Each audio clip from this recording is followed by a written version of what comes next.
Tonight on States Wire, a dangerous new alliance is taking shape. North Korea is reportedly sending 30,000 troops to fight for Russia in Ukraine. Yes, you heard that right. Soldiers from one of America's most hostile adversaries may soon be on the front lines of Europe's bloodiest war since World War II, fighting against a US-backed democracy. And it doesn't stop there. We're talking joint military exercises, Russian advisors training North Korean troops, and even rebuilding operations in Russian-occupied zones. This isn't just a battlefield update, it's a flashing red warning about the emerging axis of autocracy. Let's break it down. According to Ukrainian defense officials, North Korea is preparing to send up to 30,000 troops to support Russian forces in eastern Ukraine. This follows a prior deployment of around 11,000 North Korean soldiers last year, many of whom were reportedly killed or seriously wounded in battle. Despite the heavy losses, Moscow remains eager for more manpower, and Pyongyang appears more than willing to deliver. Satellite imagery and surveillance data now suggest a new wave of troop movement is underway. Military vessels and aircraft, including several spotted at North Korea's Sunan airport, appear to be reactivated for deployment. On May 18th, a vessel matching the same model used in last year's troop transfers was spotted again at a Russian port.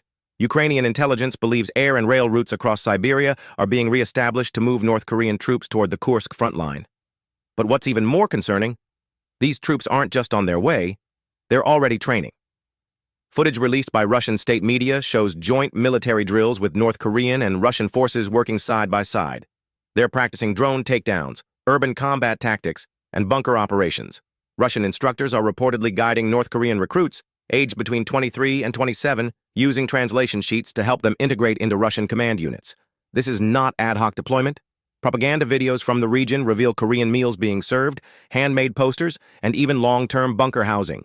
It's clear this is more than temporary support. It's a strategic, long-term military alliance. In a high-profile development, Putin's top advisor, Sergei Shoigu, was photographed visiting Kim Jong-un for the second time in just 2 weeks. Shortly afterward, the Kremlin announced the deployment of 1,000 North Korean military engineers tasked with rebuilding war-damaged infrastructure in the Kursk region. This is not just cooperation. It's a formal military partnership, rooted in shared ideology, combat objectives, and a mutual defiance of the West. Meanwhile, in Washington, U.S. military aid to Ukraine is facing delays and increasing political pressure. The Biden administration insists this is not a complete halt, but Ukrainian officials remain deeply concerned. One former Ukrainian minister told States Wire that the delays have emboldened the Kremlin and encouraged Russia to seek new alliances with nations like North Korea. Former President Trump, who once promised tougher sanctions on Russia, has yet to follow through. Critics now question whether, if re-elected, he might take a softer stance on Moscow, intentionally or not, helping to accelerate Russia's momentum on the battlefield. Across Europe, military postures are shifting fast. The United Kingdom and Germany are boosting military readiness, and NATO officials are expressing deep concern. As one Ukrainian official put it, "We'd rather stop Russia in Ukraine than fight them again in Dunkirk." But a crucial question remains. Can Europe truly replace U.S. support if Washington pulls back? Because the battlefield is no longer just Ukraine.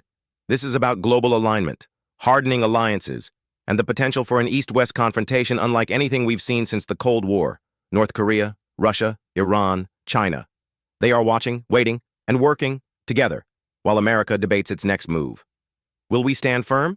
Or will hesitation cost us everything? I'm Matthew, and this is States Wire. Stay with us for critical updates on the alliances shaping the next global order. And if you believe in real journalism, without the spin, then subscribe now.